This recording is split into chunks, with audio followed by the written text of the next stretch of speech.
Greetings, fellow students of the Dreaming Spires platform. It's me, Letty, back at it again with another banger presentation. Now, today we are going to be discussing Spenser's 67th sonnet, also known as Like as a Huntsman.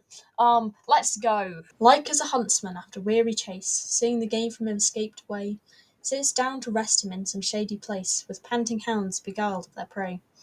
So after long pursuit and vain essay, when I all weary had the chase forsook, the gentle deer returned the self-same way, thinking to quench her thirst at the next brook. There she, beholding me with milder look, sought not to fly, but fearless still did bide, till eye in hand her yet half trembling took, and with her own good will her firmly tied. Strange thing, meseemed, to see a beast so wild, so goodly won, with her own will beguiled. So basically, Spenser is likening himself to a huntsman, a hunter, and after a deer escapes from him that he's chasing, he sits down and rests his dogs, and then he's given up, and then the deer returns. She's planning to have a little drink, and he's there, and she doesn't really run away, and she lets him capture her. Um, and that's where the poem ends. Alright, everybody, it is the moment you've all been waiting for. It's time to hear what I think. So, what did I like about this sonnet? Well, first of all, everybody likes a metaphor, and it's pretty clear what this hunting stuff is a metaphor of. Love. I like how Spenser chose a deer because they do in fact symbolise stuff like tenderness and unconditional love. Thus, they do work very well in this sonnet.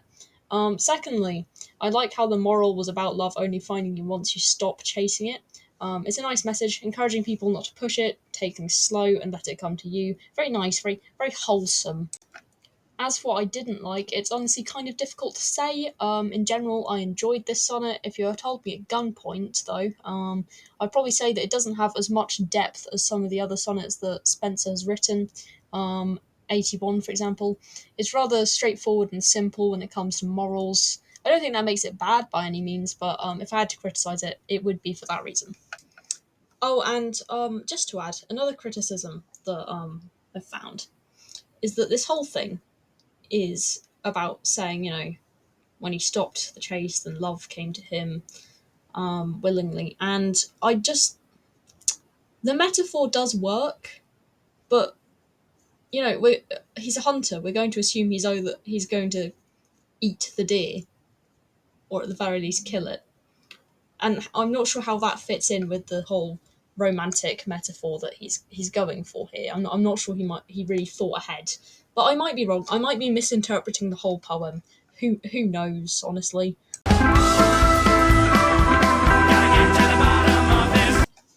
All right, strap in, folks. This is gonna be a long one. Right.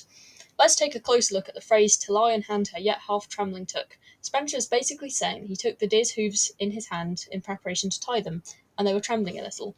With, as I mentioned previously, this whole thing being an allegory for finding love, I think it's interesting how, while she allows herself to be captured, she's still a little bit scared. Now, this could just be because deer are timid little things, but this is a poetry analysis, so we're going to have to go a little bit deeper.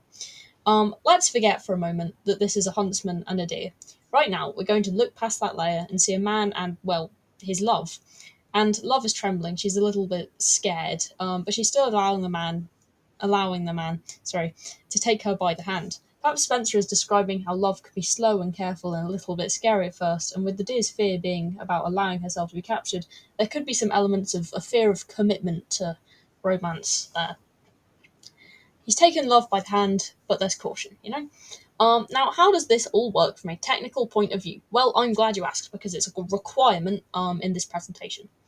The phrase works very well, and one of the reasons that stood out to me was that there's no description of the state of the hunter's hands. The juxtaposition between this lack and the detailed description that is yet half trembling that is given to the deer makes the reader think of still, strong hands, or at least it made me think of that, holding small, trembling hooves. It paints a clear dynamic between our two allegories, or should I say characters, and it gives us a glimpse into the sort of love that Spenser is describing here. Okay, that's it. Thanks for listening to my presentation. Bye!